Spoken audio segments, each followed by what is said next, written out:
For today's video nga pala mga kalods, ayan nga pala nagluto ako ng sinigang na baboy. At ito nga mga kalods ay nag-voice over na nga lang pala ako dahil nga maingay nga dito sa bubong namin at may ginagawa. Yung karning baboy nga pala mga kalods ay tinanggalan ko na nga pala yan ng bula at syempre nilagyan ko na nga rin pala yan ng asin.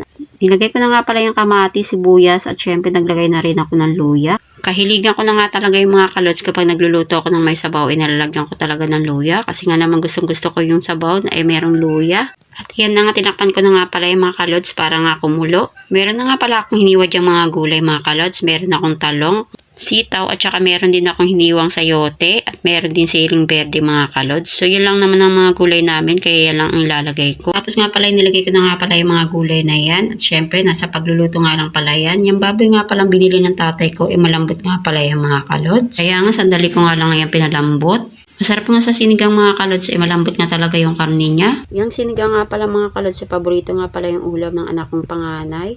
Dati nga mga kalods kapag nagluluto ako ng ulam, yung dalawang anak ko wala nga pakialam. Pero ngayon ay nagtatanong na nga sila kung ano yung uulamin namin. Abay may isip na nga sila mga kalods. At syempre meron nga pala akong natirang repolyo kaya nga yan ilalagay ko rin yan. At sayang naman kung di ko ilalagay yan kasi nga naman masisira lang. Pinakuluan ko na nga siya ng husto at pagkatapos ngayon nilagay ko na nga pala yung mga repolyo na yan.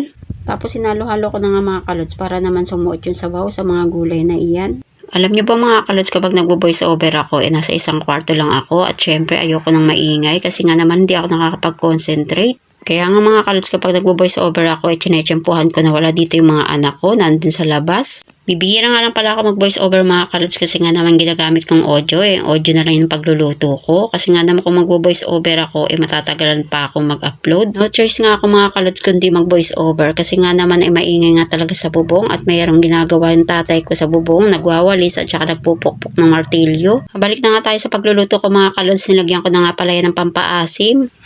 Yung isang sachet na yan mga kalods, tama nga lang pala dyan sa sabaw na niluluto ko. Masarap nga sa sinigang mga kalods kumakagat yung asim niya. Sabi nga nila asim kilig. Alam nyo bang mga kalods kapag nagluluto ako ng sinigang medyo tikim-tikim na nga lang ako mga kalods kasi nga naman umiiwas na rin ako sa mga taba-taba. Noong 2030s ako mga kalods talaga malakas ako kumain ng mga taba-taba lalo na yung mga inihaw. Pero ngayon nagkaedad na ako syempre kontrolado ko na lang talaga yung pagkain ko ng mga matatabang sa karne ng baboy mga kalods. Sa isang linggo nga pala mga kalods, 1 o 2 beses lang kami nagkakarne. More on gulay kami mga kalods at saka isda. At syempre mabalik na nga tayo dito sa niluluto ko mga kalods. Ayan na nga pinakuluan ko lang niya ng mga ilang minuto at maya maya papatayin ko na nga pala yung apoy dyan sa kalan dahil nga maluluto na yan. At syempre nagpapasalamat nga pala ako sa mga followers and non-followers namin mga kalods dahil nga may nanood pa rin sa aming mga long form video. At dahil ito na nga yan na nga mga kalods kakain na kami. Thank you for watching. Bye!